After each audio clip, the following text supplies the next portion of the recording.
I hope everyone's doing fine. Today we will essentially start the sort of like official talks on the university admissions. And given that all four of you are more interested in the university admissions than anything else, we can sort of focus more on that in the beginning. And last time we had a bit of an introduction, and then today I have made a small presentation on the university selection. So we're going to look into that. We're going to look into how to select the right school for yourself and how to filter out the schools that are interesting for you, that you will find to be that you might find to be interesting, essentially.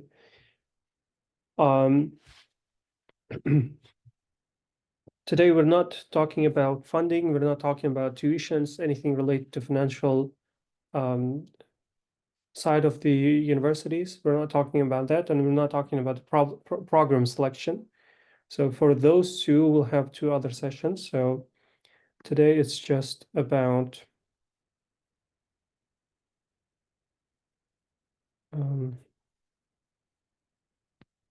I think it should be this thing. So you can see my screen, right? Yes, it's visible. Cool. So that's about the university selection, filtering out the universities that might be interesting for you, that you think you're going to apply to.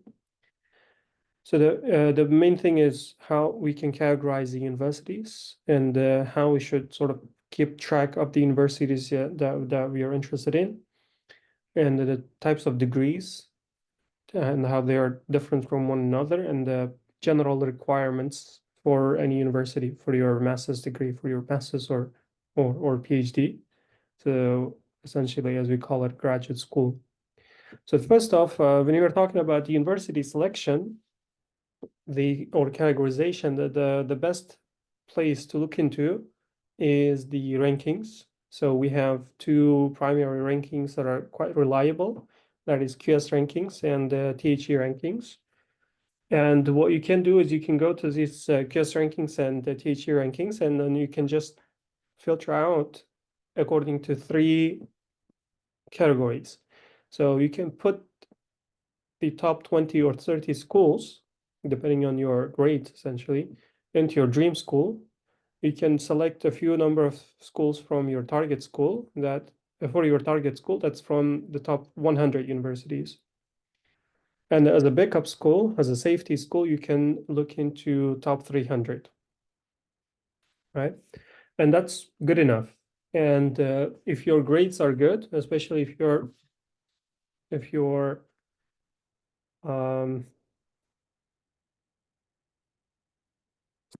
so if you have questions, please, no need to, I cannot go back and, yeah. Ikboljon, may I ask you one question? Just you have started, that's why I'm from the beginning. I want to. Should we take notes while you are explaining, or you want to share this presentation? I'm going to share this presentation with you. Okay. And the video will also be publicly available. But if you want to take notes, it's up to you. It's like, it's not like a school here. So if you want, do it. If not, it's up to you. So thank you. Sure, no problem. To your dream school, you can put 2 to 3 schools. The same with the target school, the same as a backup school, 2 to 3 schools. So that gives you 6 to 9 different universities options, and that's, I think, a decent number. If you have a lot of money, go ahead and submit more applications, but I don't see the point in that. So now let's look at this QS and THE rankings. I think this part is clear, right? How to categorize into 3: dream school, target school, and safety school, right?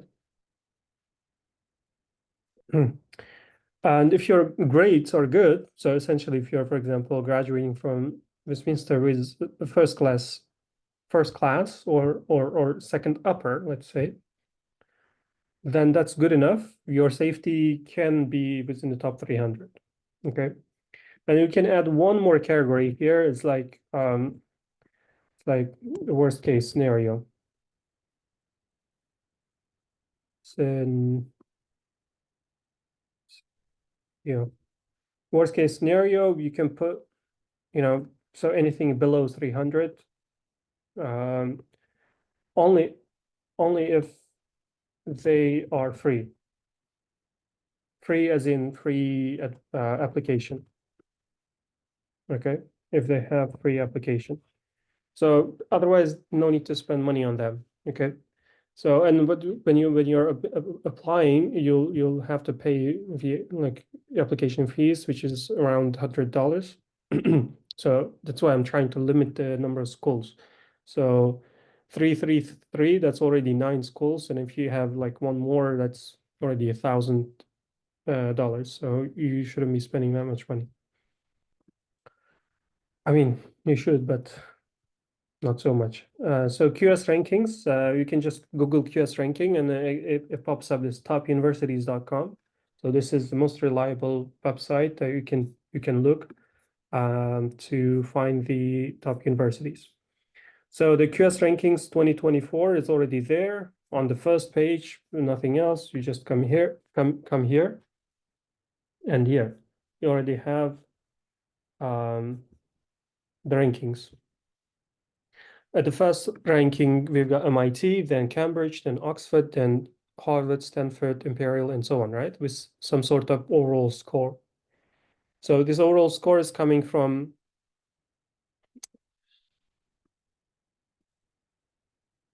their criteria. They have a set of criteria that they're ranking each institution, and then they're putting this ranking according to that. So for example, top, let's say 30 is coming up. So you can pick your dream schools out of this top 30, right? For example, Cornell is a nice university. If you're talking about computer science, Caltech is a very nice place for research in physics, for example, and chemistry. Princeton is a very nice school, University of Sydney, and so on, right? So you can load more, to find all the things. So I think you can also come here, right? That gives you, sorry, come here and then you can see the universities ranking by subject. That's slightly different. So for each, this is an overall ranking. And then if you come to rankings by subject, so you can rank it according to your subject. For example, so you've got Shahbaz in law, right? Where is law?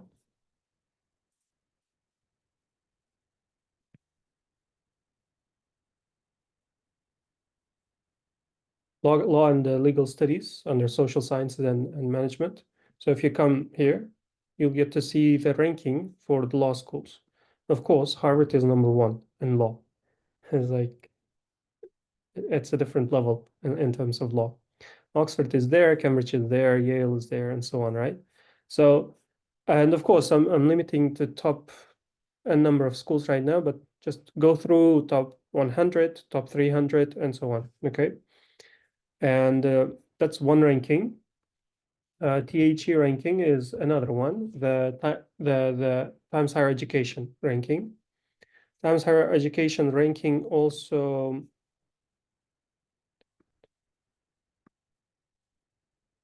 have their own ranking. So World Universities Ranking 2024 is there, again on the home page, or you can just come and then click on the rankings and come to the rankings page.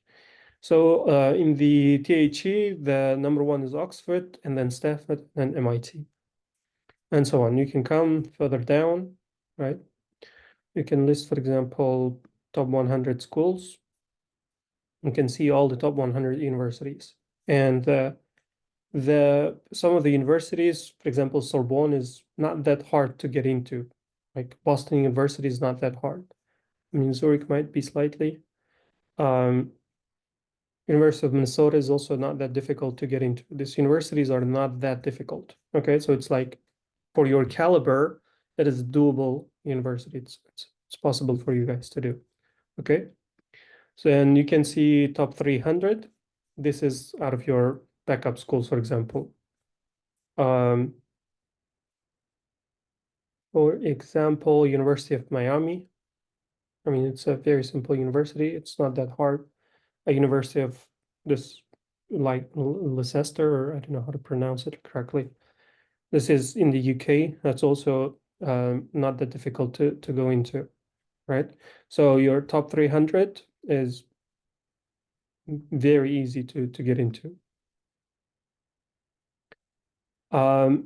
So about fee waivers, they are available, and we're going to talk about that when we talk about the financial component of the applications. Okay, and I'll show you some parts of it today, but we'll have a separate section on that when we're talking about the financial components of the application and the overall funding.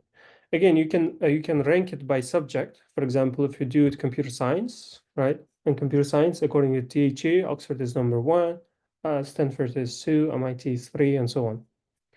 So this is how you can list top 300 universities, and then for each university, this will highly depend. So how you further filter down, how you further filter down to 2-3 schools.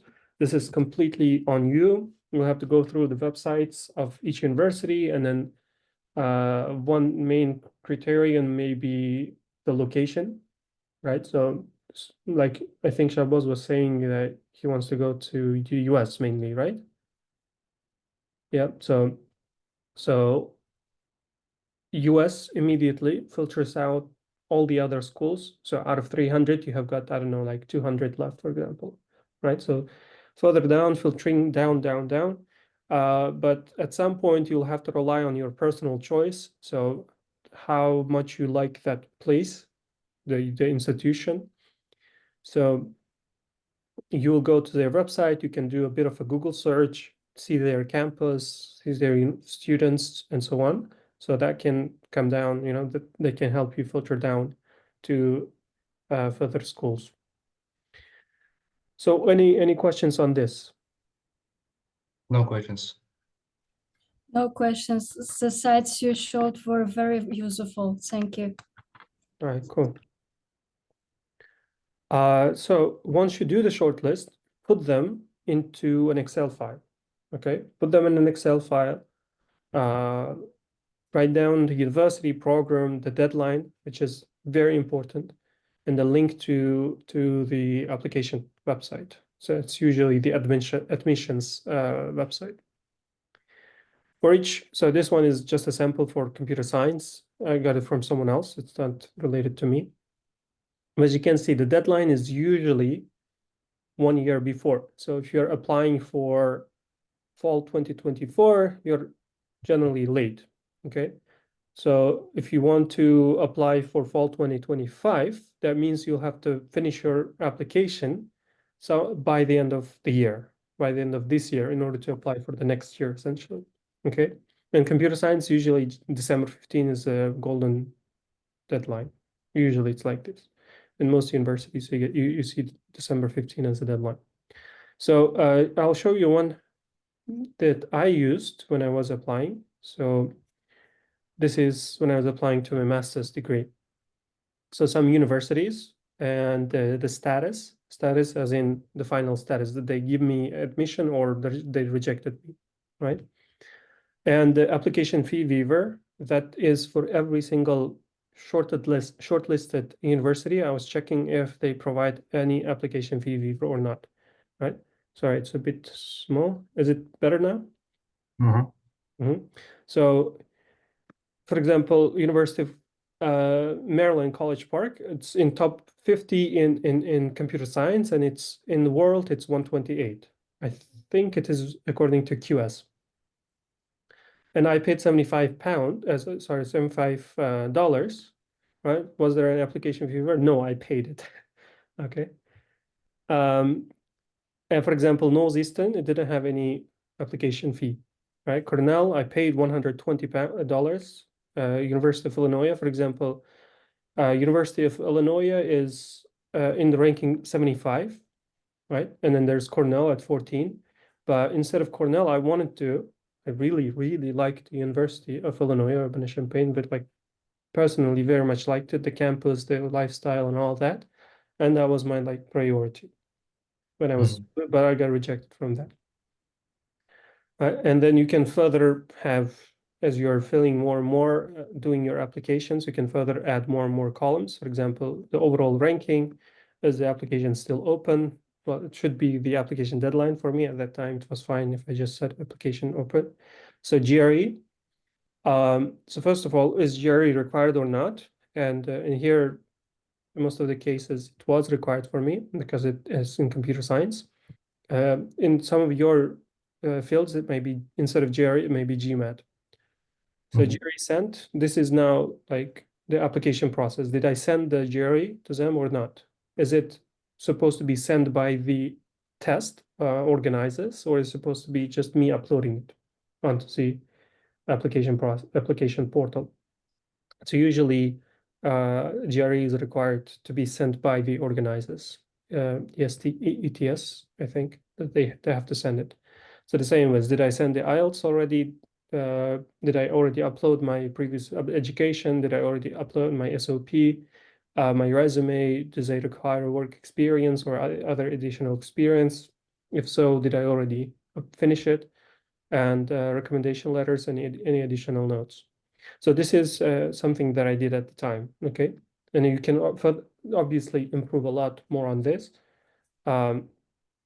So these are the universities that are shortlisted at the time when I was submitting, and the deadline was December 15th for all of them. For all of this, it was December 15th. So for example, this one, I didn't apply.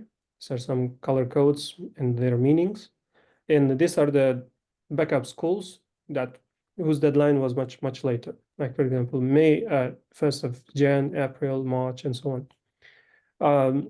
Actually, I never, instead of this, except for this one, I didn't apply for any other school at that time.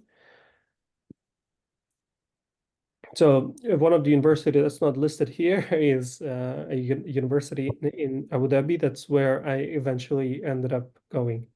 Okay, that was none of these schools that I ended up going. So this is something very highly recommended that you do, right? So the first priority thing would be to list down n number of schools, depending on how much money you can spend.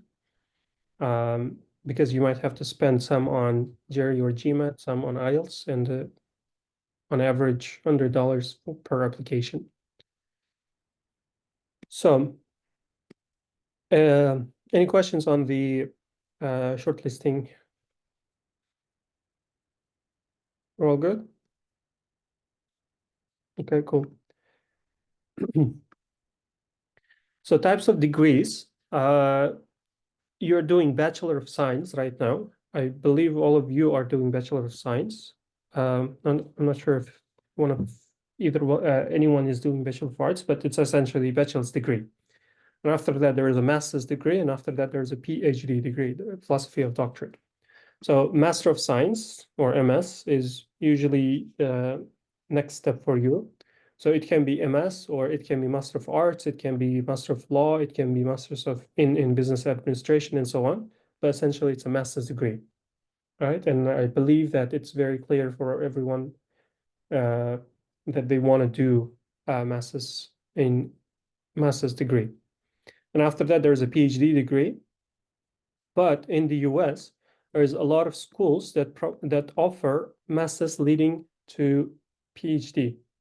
So you apply to the university, and then the application process is totally for MS leading to PhD program, which is usually 6-year program, 2 years of masters and 4 years of PhD. That happens in some of the US institutions, some of the universities in the US.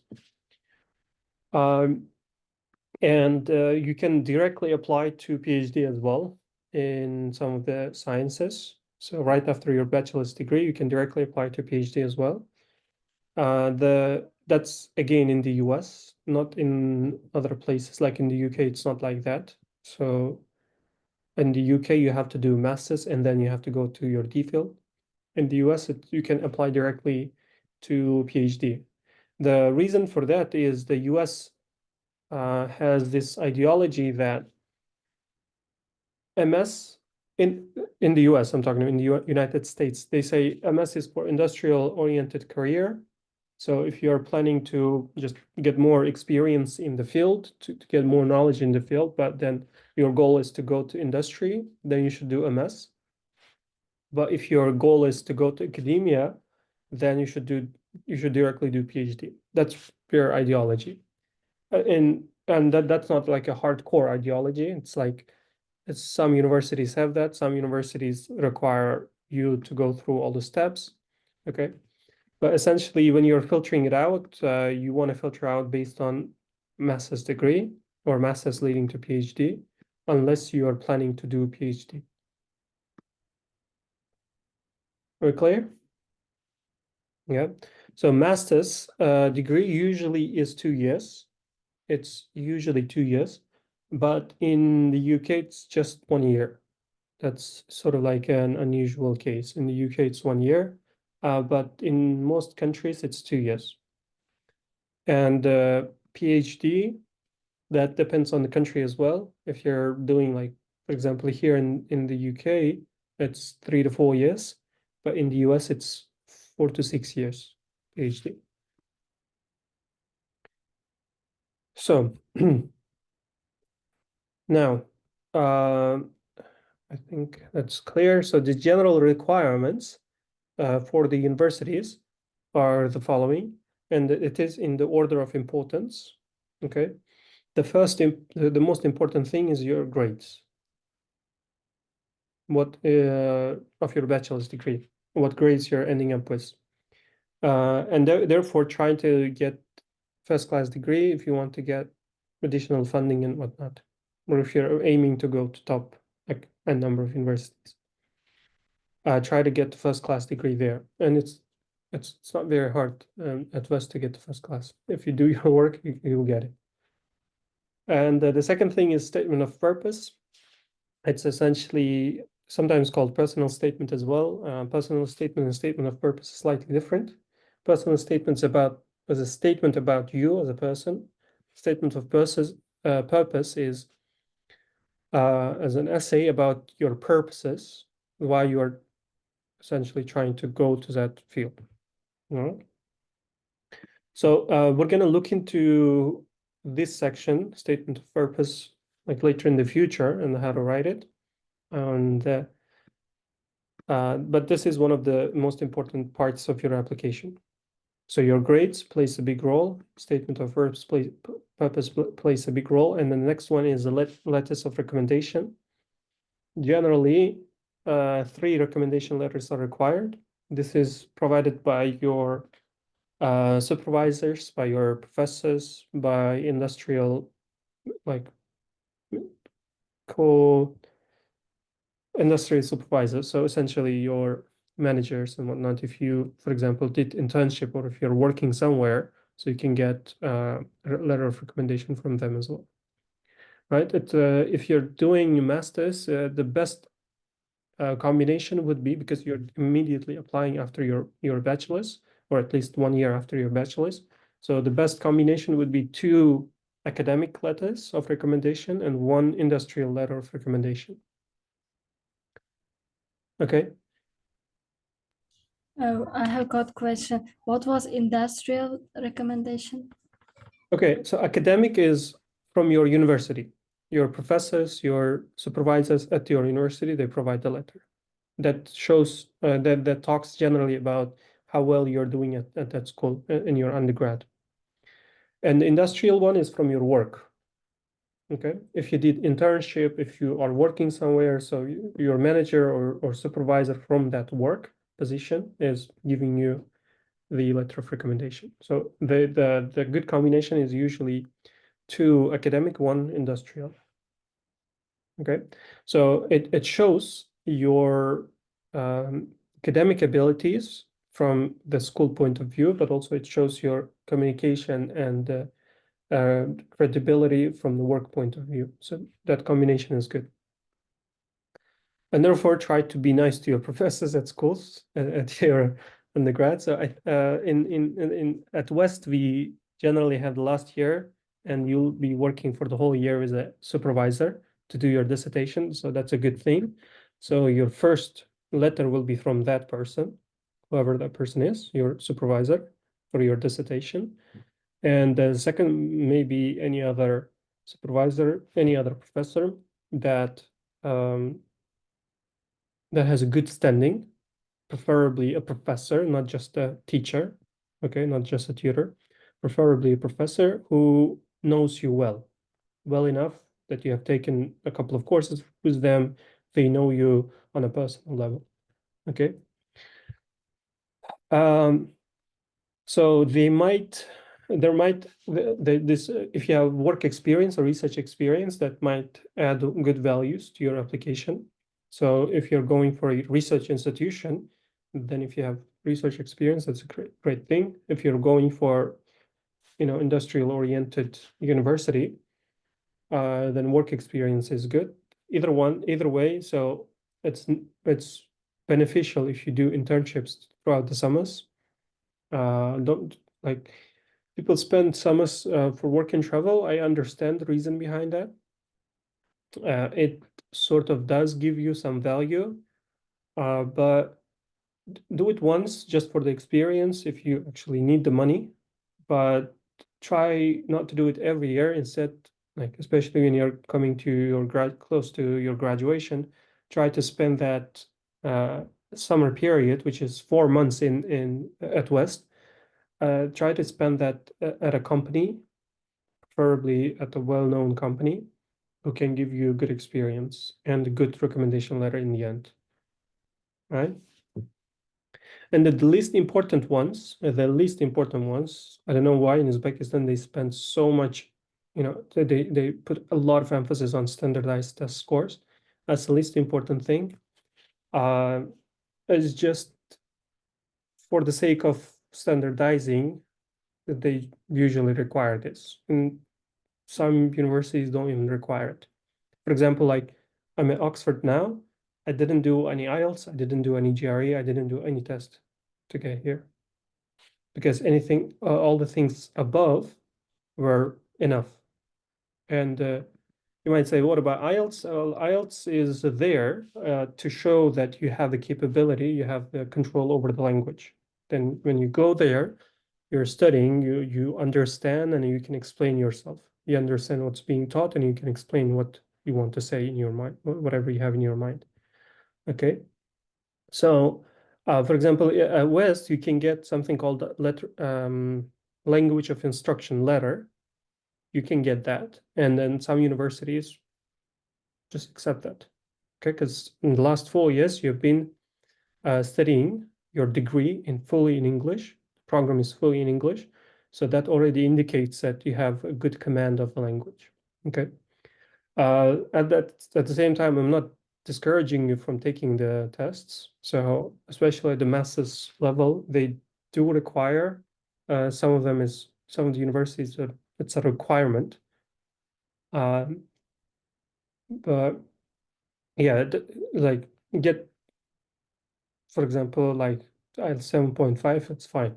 You don't have to go more than that. It's just a bare minimum is enough. And GRE does play a role, actually, if you're doing pure sciences. But then they don't play as much role as the others. But yeah, GRE and GMAT do play some role. So yeah, any questions on that so far? Ikboljon Ake, I have got question. Yeah. I'm not sure whether I will be asked as a requirement to the master's degree, but think you said language of instruction certificate, right? Yeah. And does this kind of certificate exists in WIUT? Yeah. So yeah, you can ask. I think just in case. Yeah. I think you can ask there is Ask WIUT. I don't know if they're still there. You can ask them, and There is. there is, yeah, they can tell you where to get it. I think it's academic affairs or registrar or something like this. Okay, I thank think you. Right. I think they call it language requirement waiver or something like this. So Ask WIUT, they provide this certificate. Yes, they do. Okay, any other questions? I have So got again. Well, okay, you may speak. no, go ahead, it's fine. Okay, I still have got one question. Right. Personally, I don't know about it, so I'm clarifying. So, bachelor's, master's, and then PhD, right? That's The right. level. Yeah. And any other things after PhD? No, that PhD is the last degree. Then like 3, right? Yes. Yes, Thank you. sure. No, you get your PhD and then you put like a doctor in front of your name. Yeah.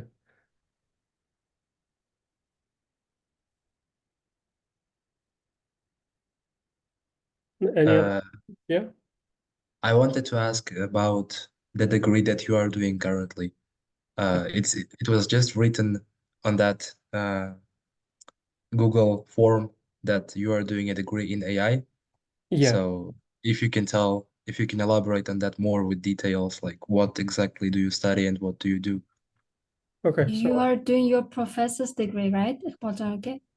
it's a DPhil degree, PhD degree. Yes.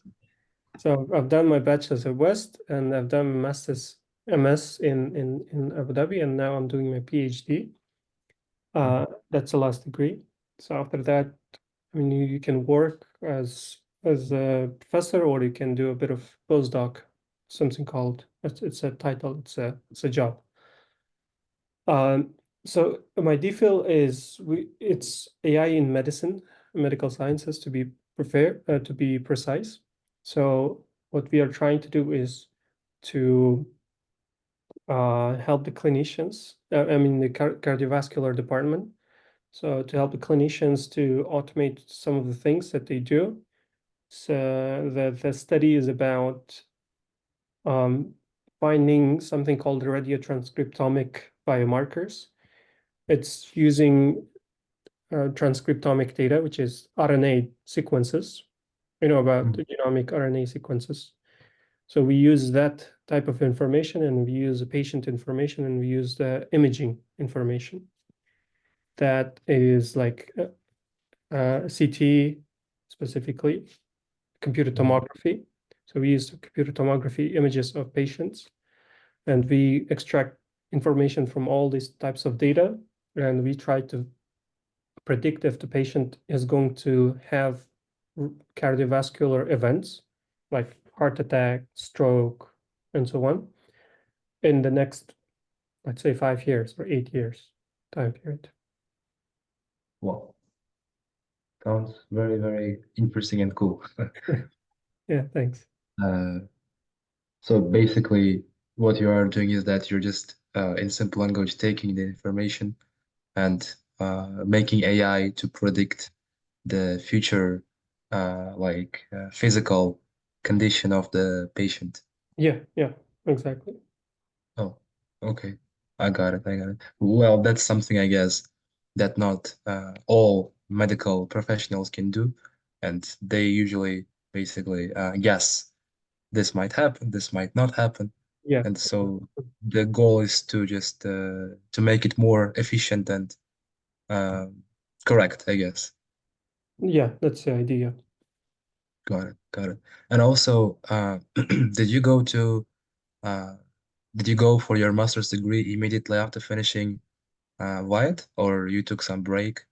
No, I had 1 year break, and I worked at WIUT as a research assistant. Hmm. Yeah, so Got it. that's when I started machine learning. Hmm. Yeah, I also have question. right.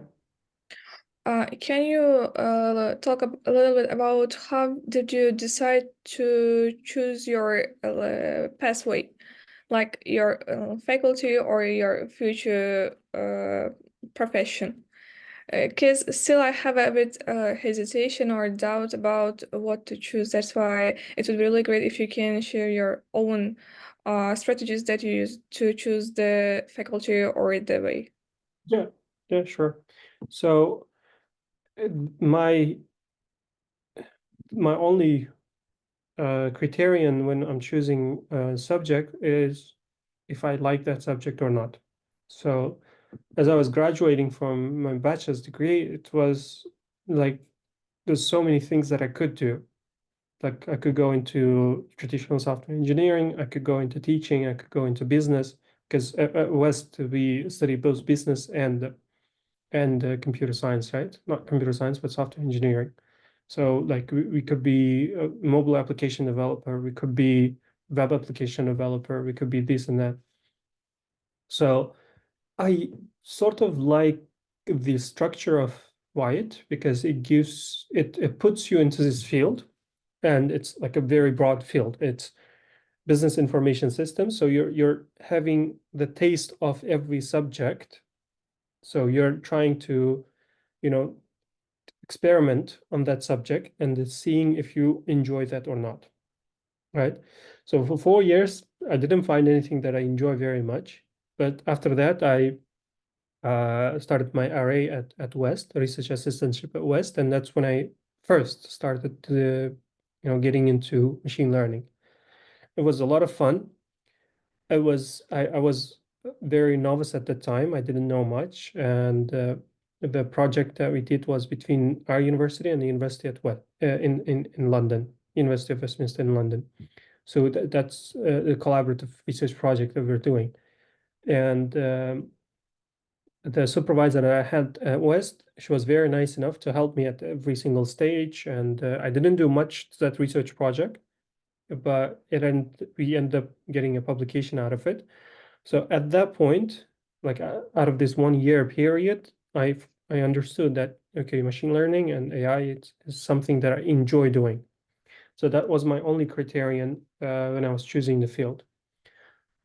So what I would like to suggest to you as well is that. So just imagine you're going to a restaurant and it's a completely new restaurant. You don't know what type of food they serve. But if you have the chance to get the spoon and then taste every single food and then decide what you want to eat, wouldn't that be good? Right? So what you need to do is when you are taking all of those courses at your bachelor's degree, and then that's why I'm also emphasizing that you guys need to do internships or work. You can do part-time work. It's possible. If you do that, that gives you the chance to explore different components of your field or whatever field that you think is good. So before deciding, therefore, it's necessary that you experiment on that field a little bit, you taste it a little bit, and see if you like it, see if you enjoy doing that thing. So that's the whole thing. And generally, there's several components. You know about Venn diagrams, right?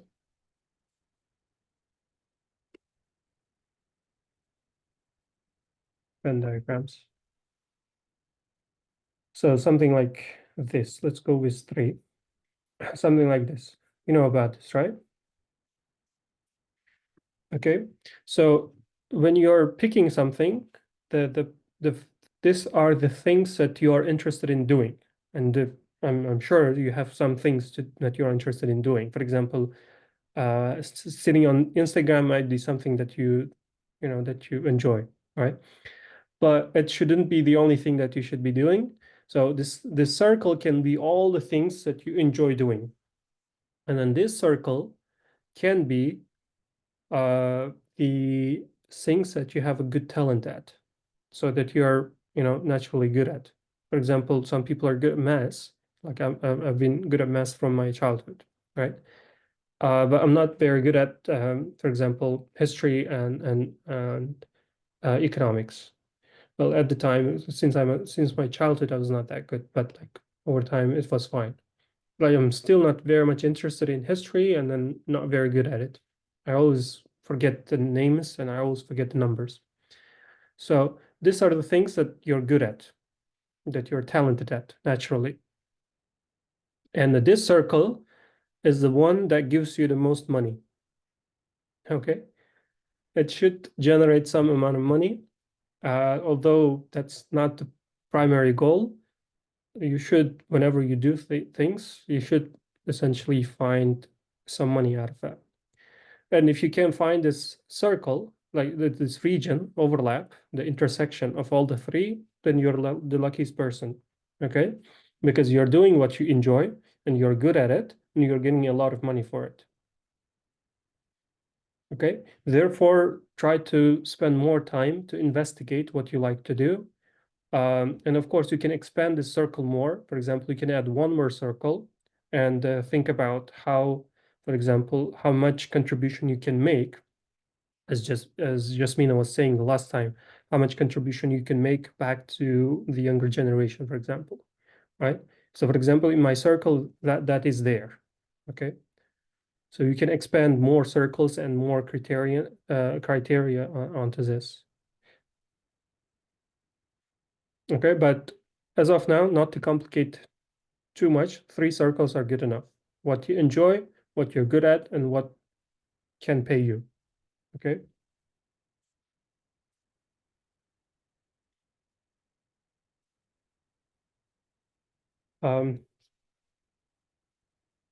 Any other questions on that?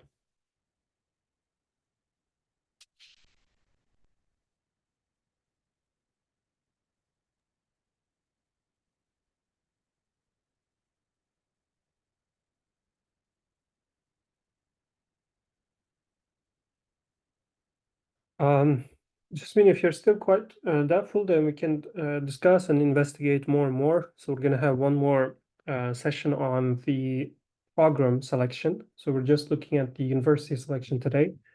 I'll explain more on this Venn diagram, and hopefully, give you a chance to explore more things. Now let's do a quick check on one random university. So give me one university that you guys like.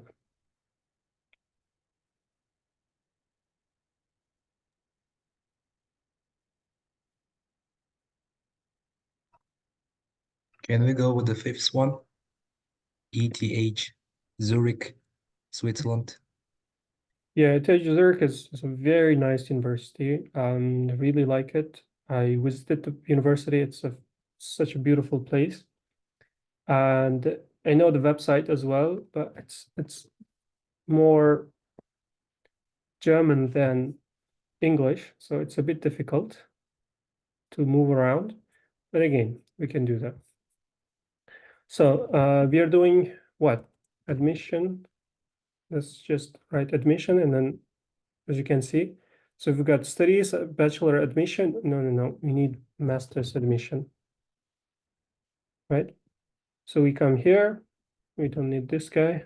So this is how you can, essentially go into the admission process of any university that you're interested in.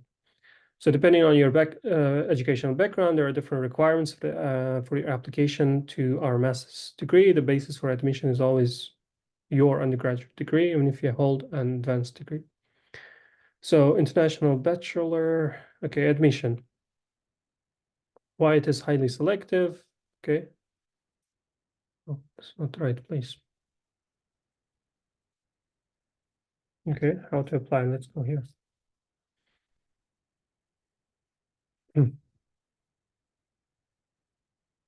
So some of the questions like this, when can I apply, right? So as you can see, every single is hyperlinked. So for example, a profile of requirements and admission prerequisites. So let's see. Okay, let's see computer science. I'm more related to this field. So profile for requirements, degree qualifications, academic prerequisites, and language prerequisites. So these are the three things that you're required to do. So specific stipulations for admission and entering the program, candidates with ETH from Zurich, from another Swiss university. This is very specified sort of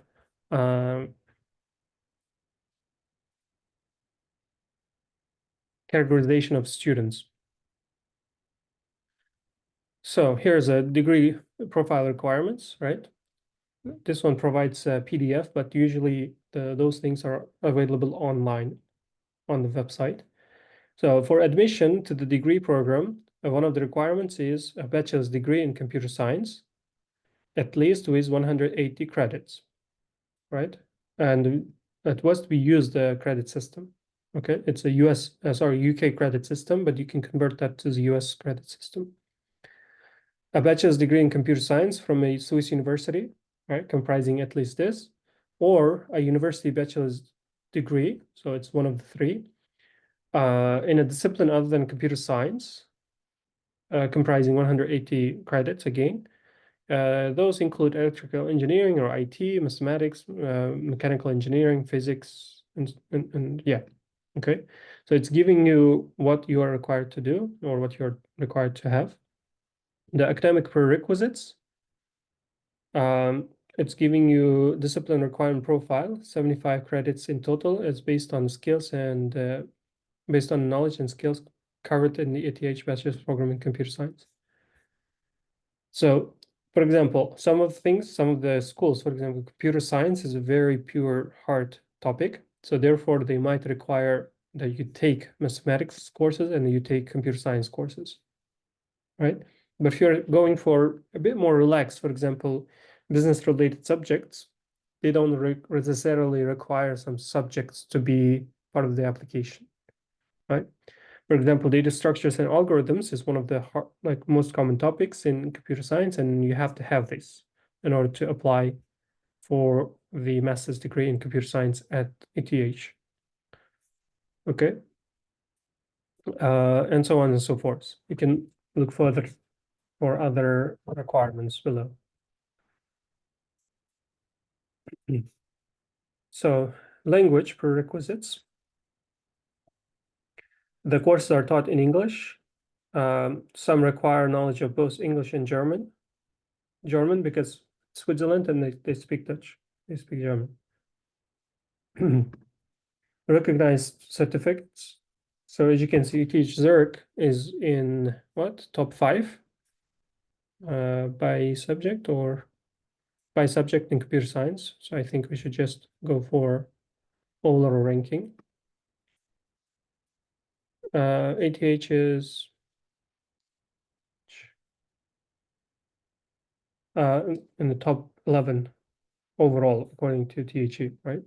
So that university is asking for a minimum 7, with each being in with each band being 6, right? So and TOEFL and the C are, we don't generally do it. I think everyone does IELTS in Uzbekistan.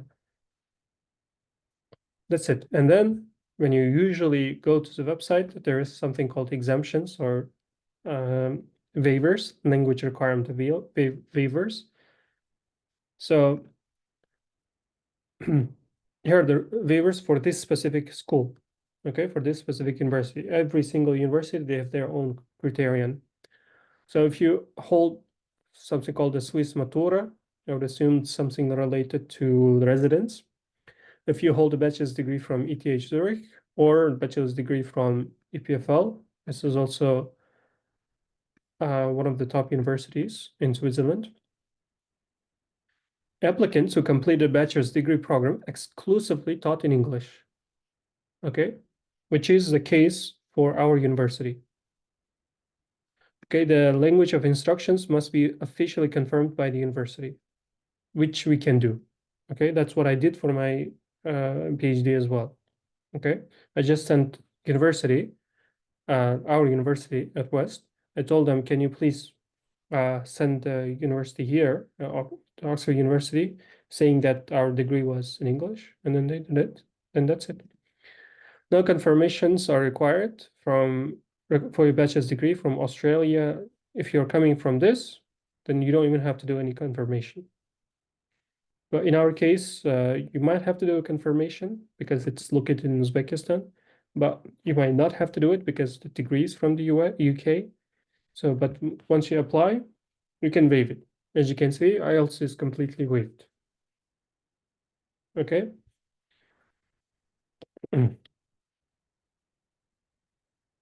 Yeah.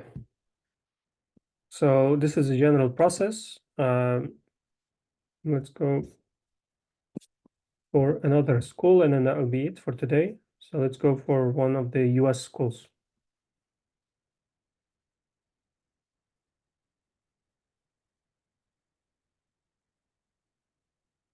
We can check MIT, we can check Harvard. Right.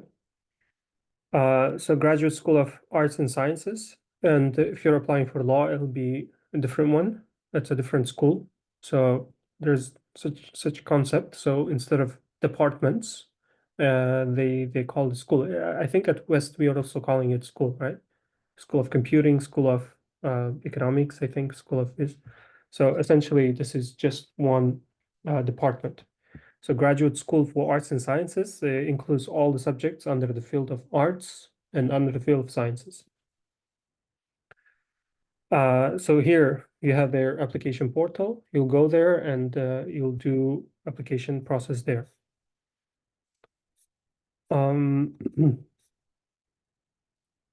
As you can see, step by step, everything is clean, very clear. No any difficulty in choosing and in completing your application. So you choose the program, you make a note of the application deadline and review admission policies. So let's see admission policies.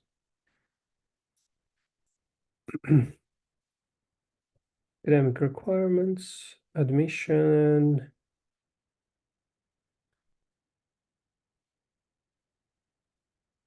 So financial aid also is going to come later in the future when we talk about the financial component of it.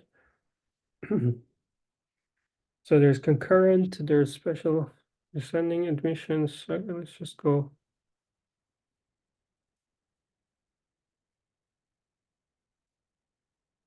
Concurrent master's degree.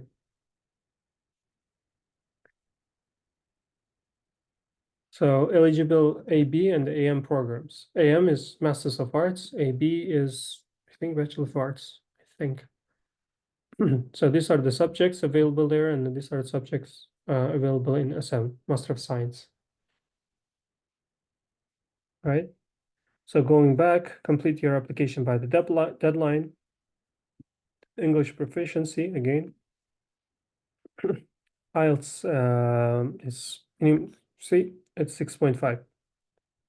That's for Harvard. It's a minimum. Of course, if you have it a little bit more than that, that's good, right?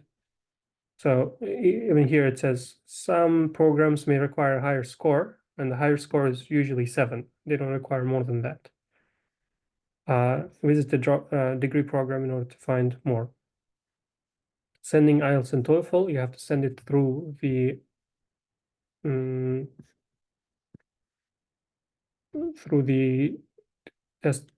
test center. And please read this part. Adequate command of the spoken and written English is essential to succeed in graduate study at Harvard, right? So that's the whole idea. But then there should be waivers for that.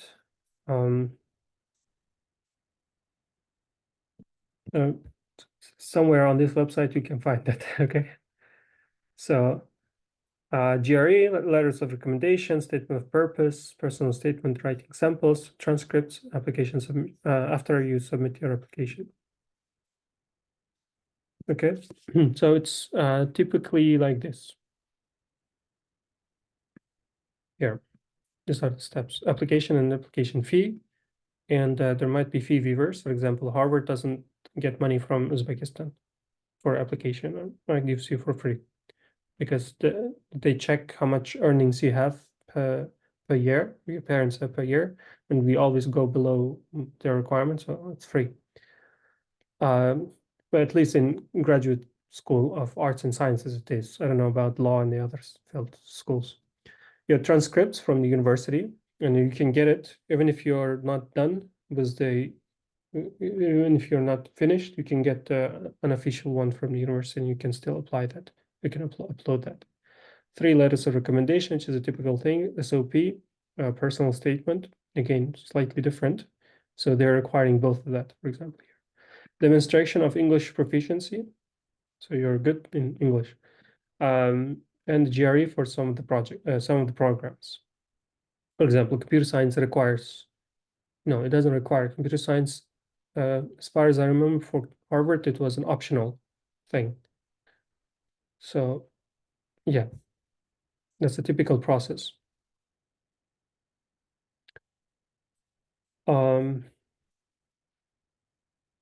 Yeah, that's it.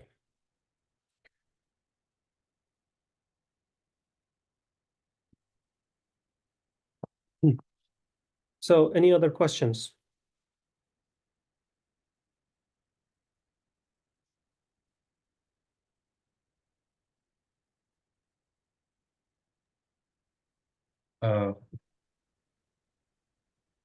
A question a bit kind of out of topic, Right. basically, but it's a bit kind of personal.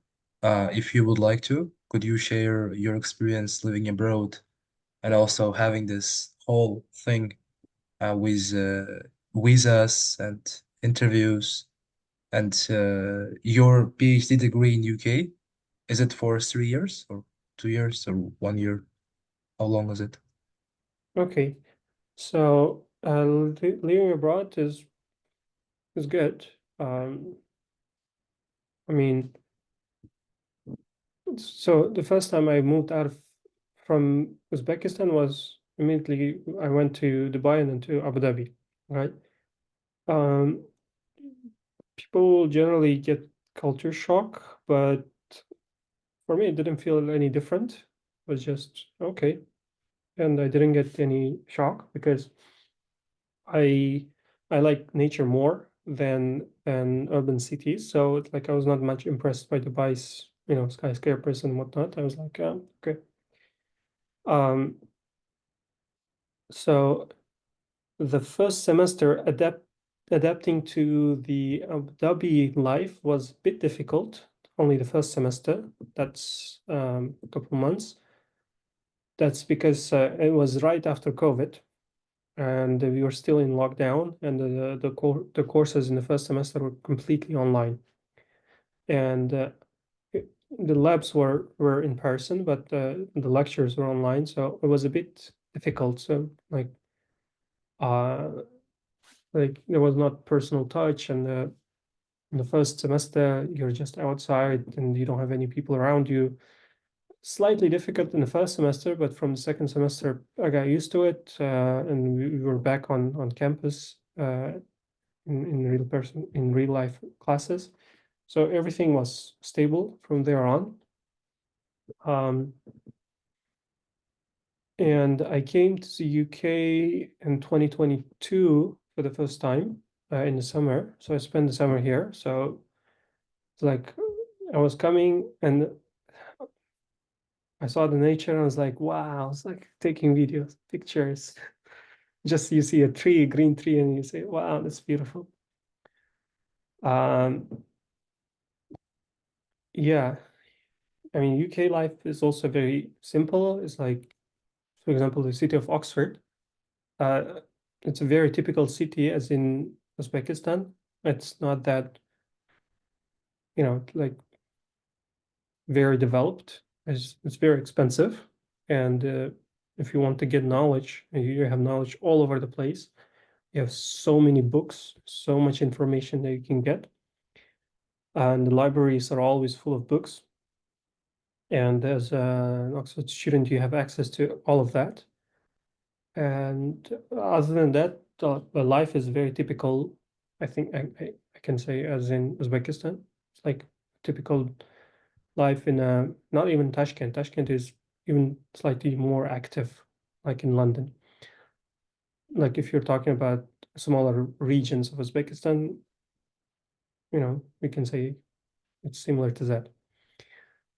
And PhD in the UK at Oxford, it's 3 to 4 years, and I've got funding for 3 years, and I plan to finish in 3 years.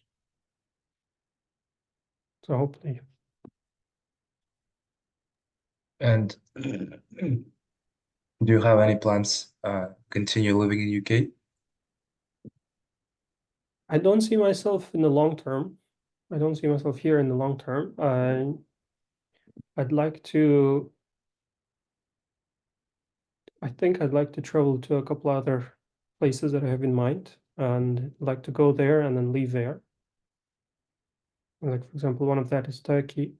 I mean, I've been in Turkey and I like it, and I want to go there and then leave there for a couple of years. Same with Japan. I've not been to Japan, but I like their nature. And I've been to Switzerland to this ETH Zurich. That was the most impressive place for me so far. It was so beautiful. And again, I like nature, so it's like from that point of view, it was so good. So that is another country I'd like to go and live for a few years.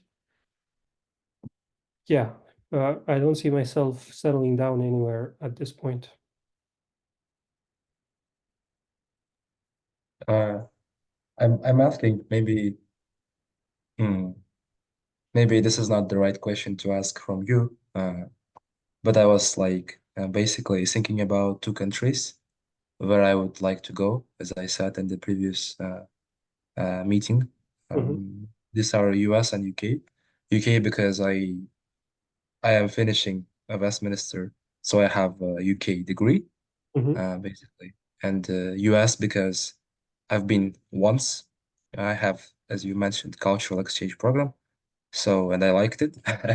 I liked it very much, and I have documents like permission to work and all the documents to be in the US, just to have the visa. And I was thinking about whether how the university itself should decide to which country am I going, and thinking about long-term like settling in that particular country. And I thought about it, and I thought about the good sides. UK, it's easier to study 1 year.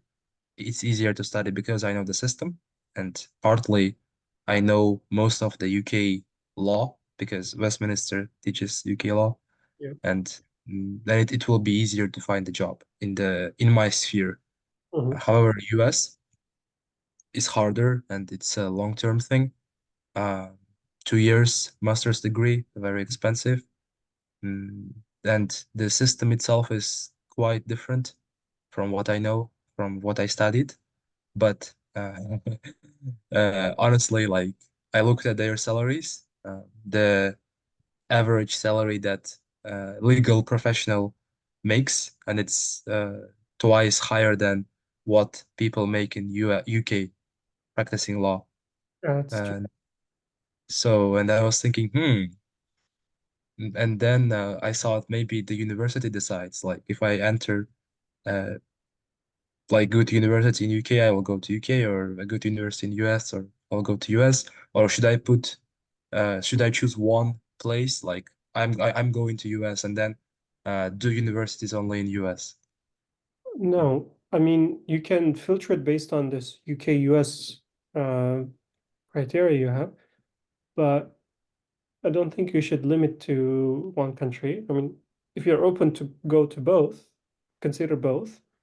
And the final decisions that you have to make should be on several options. Okay, it shouldn't be just one option you have and then you have to, pick that and you don't have any other options. Therefore, like if you submit to a few other universities around the world, like it can be all in the US and the UK, but you have 9 universities, let's say, right? So let's say 50% of that rejects. So you have 4 or 5 options available, right? So then you can decide, oh, okay, what is better? So that when you're making that final decision, so the first thing is, sorry, the first thing, the ranking plays a role, ranking of the university. Second, the funding that they will provide plays a role unless you have the money to pay. But the law schools are generally very expensive. So if you do get additional funding, that plays a role. The universities, so university ranking, the funding, the location of the university plays a role, and the job opportunities after that plays a big role when you're making the final decision. For example, you're saying the UK doesn't pay a lot, the US pays twice as much. That is pretty much the same for any other field, and it's the job market in the UK is very harsh. It's not easy unless you're in a field like mine, which is, hot topic everywhere right now. Like everyone wants, even if they don't understand, they want AI people to be, part of the part of their team, which is not the case for law. Law is very straightforward. I mean, in what sense? It's like a stable job position, and it's been there for a long period of time, so people know it, and the market will be a bit difficult in the UK for sure. But again, those things play a role. So when you have 4 options, then you will have to, there's something called a ranking system for making that decision. So you have those things that I just counted and a lot more, as many as you can. And for each university, for each option, you can provide a ranking. And then you can calculate the total score, and then you can decide on that if you're too geeky. That's it. Thank you. I have got also one question about it's based on your experience. Studying master's and PhD is the same like what we are studying like bachelors, or they are more difficult than bachelor degree studying from your experience, like based on your experience? That well, that depends on where you're studying. If you're going to continue your master's in West, so it'll be like you're going up 1 additional year. So that's like, if you consider the first year at university and second year at the university, first year you go there, oh my God, it's so hard, how can I complete it? Then second year you're there, you say, man, the first year was so easy, the second year is so difficult. And you go to the third year, you say the same thing. The second year was a piece of cake. The third year is the hardest. That continues the whole every year. So if you continue, for example, your master's at West, it will be just like that. It'll be as easy as you are doing right now. But if you're making a big jump to a much higher ranking university, so if, for example, in top 300 universities, you're going there, then there's a huge change. At least the first semester, at least the first semester is going to be a bit difficult until you get adapted to the new environment and until you get adapted to the new curriculum that they have. Some people get adapted very quickly, some might take a bit of time, but generally on average you might have difficulty in the first semester only.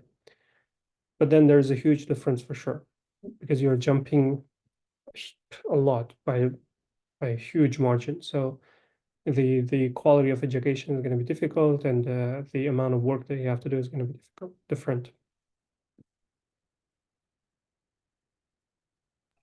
I got you. Thank you.